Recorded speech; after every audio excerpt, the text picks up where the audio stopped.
Officially start हो गया है। बोर्ड के पेपर में इसमें काफी चीजें आती हैं। तो सबसे पहले हम वर्ल्ड वॉर्स को स्टार्ट करें। आपके लिए ये जानना जरूरी है कि जंगें एकदम से स्टार्ट नहीं होती।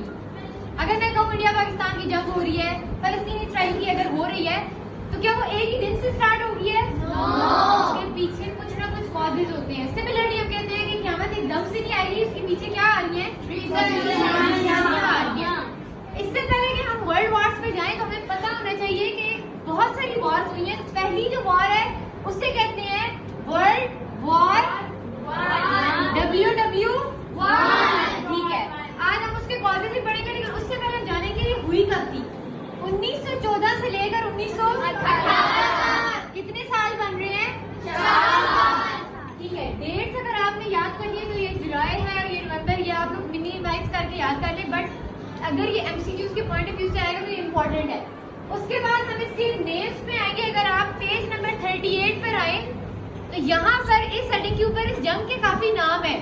पहला नाम है war to end all wars, दूसरा नाम है वॉर ऑफ नेशंस, तीसरा नाम है द ग्रेट वॉर और चौथा नाम है WW।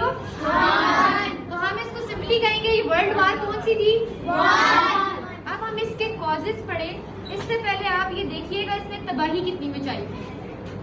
पहले पेज पे अगर आप देखें लिखा हुआ है इस जंग में कितने सोल्जर्स मौत हुए थे? How much amount is 8 million? 8 crore 80 lakh. कितने लोग फौत हुए थे? 80 लाख। उसके बाद लिखा हुआ है इतने मिलियन, 65 मिलियन का मतलब है यहाँ पर इतने लाख लोगों की इंजरी हुई है। और जब इंजरी होती है इसका मतलब है कि ये कोई छोटी जंग नहीं थी, कोई बहुत बड़े लेवल की जंग थी। तो देखो सोचने की बात है ना, जंग क्यों हुई है, इसलिए क्यों को जानने के लिए हम इसका कॉज पढ़ेंगे। ऐसा क्या लोगों के जहनों में होता है कि इतने लोगों को उन्होंने मार दिया है। अब इसके डीप कॉजेज में हम आएंगे। उससे पहले अगर आप ये मैप देखिए, 3 तरह की बातें होती हैं, एलाइड, एक्सिस और न्यूट्रल। एलाइड का मतलब है ये सारी कहेंगे कि हम ग्रुप बनाकर हम एक हो रही हैं, ये कहेंगे हम न्यूट्रल हैं, हम ना इसकी तरफ हैं। एक्सिस वाले कहेंगे हम उनके खिलाफ हैं। तो अब आप जरा अगर मैप देखो, मैप में रेड वाला जितने भी पोर्शन है उसके साथ लिखा हुआ है सेंट्रल पावर्स। कोई बता सकता है पहले मुल्क का नाम क्या नजर आ रहा है? इसका मतलब है पहला मुल्क जो जंग में था वो कौन था? जर्मनी। थर्ड पे, सेकंड पे लग्जमबर्ग है। ये नीचे कौन सी 2 नाम लिखे हुए हैं? अच्छा देखो कितने कंट्रीज हैं, आपको कंट्रीज के नाम पता लगेंगे तो आपको बाद में पता चलेगा कि आपके पास कितने मौके हैं और कंट्रीज को जानने का। ऑस्ट्रिया हंगरी, इसका मतलब है ये तीनों रेड हिस्से हैं। ये नीचे और भी है, बल्गेरिया और आखिर में कौन सी एम्पायर है? ये ऑटोमन एम्पायर 7th क्लास में पढ़ी थी। देखो ये हमने देखा अंग्रेज आ गए, वहाँ पर इंडिया में कुछ और काम हो रहे हैं। और बात नोट करना, आगे मैप में आप देखना यहाँ इंडिया आगे लिखा होगा, पाकिस्तान अभी नहीं बना था। पाकिस्तान 1947 में, इतने पहले की बात हो रही है। अब बाकी जो सारे मुल्क है, येलो कलर में कौन सी पावर नजर है ऊपर? Allied power. एलाइड का मतलब है ये सारे मिलकर का क्या हो गए हैं? उसके बाद नीचे येलो एरियाज है न्यूट्रल। कोई ये किसी येलो कंट्री का नाम बताए मैप से देखिए? Sweden, Spain. इसका मतलब है ये लोग जंग में नहीं थे। आप देखना आपको इम्पोर्टेंट नाम पता चले हैं, जर्मनी, हंगरी, ऑस्ट्रिया और आखिर में एक और नाम है ऑटोमन। अब हम करेंगे ये, अब हम इनके कॉजेज पे आएंगे। आपको मैप थोड़ा सा समझना आया कि मैप में कौन कौन सा मुल्क किधर है। पहला कॉजेज है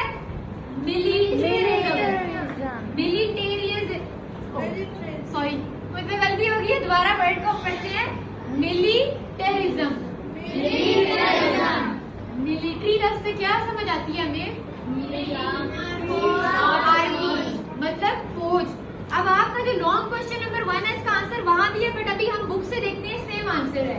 वो वाला थोड़ा शॉर्ट करके ये इजी लिखा हुआ है। तो अगर आपने शॉर्ट मुश्किल वाला करना है तो वो भी है, ये इजी वाला भी है यहाँ। In order to keep armed forces, forces को इकट्ठा करने के लिए कौन कौन सा मुल्क था? Britain, Russia, France and Germany were in competition. तो अगर मैं इन मुल्कों के नाम के साथ चाबी बना लूं BFRG, ये सारे मुल्क आपस में क्या थे? कॉम्पिटिशन। ब्रिटिश, फ्रांस, जर्मनी और चौथा मुल्क है रशिया।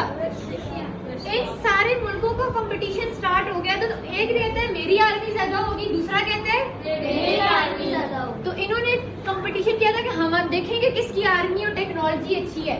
अब जब आर्मी बन रही है, टेक्नोलॉजी बन रही है, तो मुल्क में अमन होगा उस वक्त? नहीं होगा ना अमन।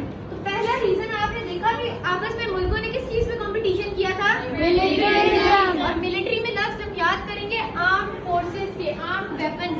तो इसमें आप वेपन्स भी लिख सकते हो, आर्म्ड फोर्सेस भी। दूसरे होते हैं अलायंसेस। मैंने अभी कहा था ये सब अलाइड फोर्सेस हैं। अलायंसेस इसका मतलब है different military agreements were made in Europe before world war 1। अब जंगें शुरू हो रही है तो इन लोगों ने क्या किया कि ये कहेगा मैं तुम्हारे साथ साइन करता हूँ, तुम मुझे टैंक दो, मैं तुम्हें आगे से बारूद दे दूंगी। तो ये हो रहे हैं क्या साइन? अलायंसेस साइन हो रहे हैं। अब देखो कौन कौन सा मुल्क है। Germany, Austria, Hungary and Italy form the central power. इन्होंने कहा कि सपोज वो जर्मनी है, ये ऑस्ट्रिया, ये हंगरी, ऑटोमन, ये चार मिलकर कहेंगे हम क्या बनाने वाले हैं? एक सेंट्रल पावर। कौन सी पावर बनाएंगे? Central power. वाइल का मतलब है उसके उलट। अब इनके उलट देखो कौन कौन से मुल्क हैं। Britain, France and Russia form the allied powers. तो यहाँ पर दो तरह की पावर्स बन रही हैं, एक सेंट्रल, दूसरी अलाइड। क्या आप लोग सेंट्रल वाले मुल्कों का पहला पहला वर्ड बोलेंगे? बुक में देखिए सेंट्रल वाले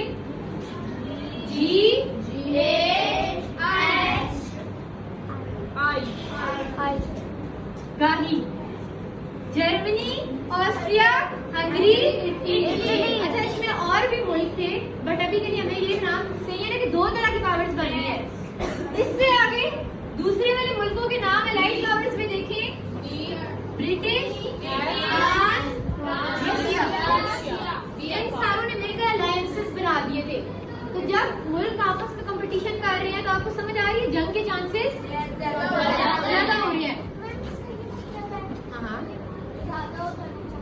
अलाइड पावर्स का मतलब है कि इन्होंने ना दो हिस्सों में खुद को डिवाइड कर दिया। अलायंसेस जैसे वो कह रहे हैं हम सारे एक टीम बना रहे हैं, ये कह रहे हैं हम एक टीम। इंपीरियलिज्म लफ्ज का मतलब लिखें जब एक कंट्री इन्फ्लुएंस करता है। सपोज एक रोज के पास पावर है तो वो ट्यूलिप को क्या करेंगे? इन्फ्लुएंस करेंगे। कहते हैं गुलाम नहीं, मतलब आपका थोड़ा सा लेवल ऊपर चला जाएगा ना, तो ऐसा सीन होता है। While gaining control of weak nations, जब आप वीक नेशंस को क्या करना चाह रहे हैं? कंट्रोल करना चाह रहे हैं। तो यूरोपियन नेशंस ने दुनिया से बाहर यूरोप को डिवाइड कर दिया था। अब यहाँ लिखा है यूरोप वालों ने उन वीक मुल्कों में आकर क्या बना दी थी? कॉलोनीज। आपने पढ़ा है ये इंडिया में भी आके अंग्रेजों ने यही काम किया था। ब्रिटिशर्स ने कॉलोनीज बना दी। अच्छा आजकल अलमिया ये है यहाँ से सारे पाकिस्तानी उठ के यूके जा रहे हैं।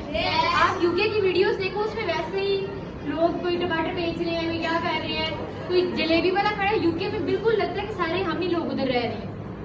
पुराने जमाने में वो इधर आए थे, अब हम उधर जा रहे हैं। ठीक है, ये वीडियो मैं कर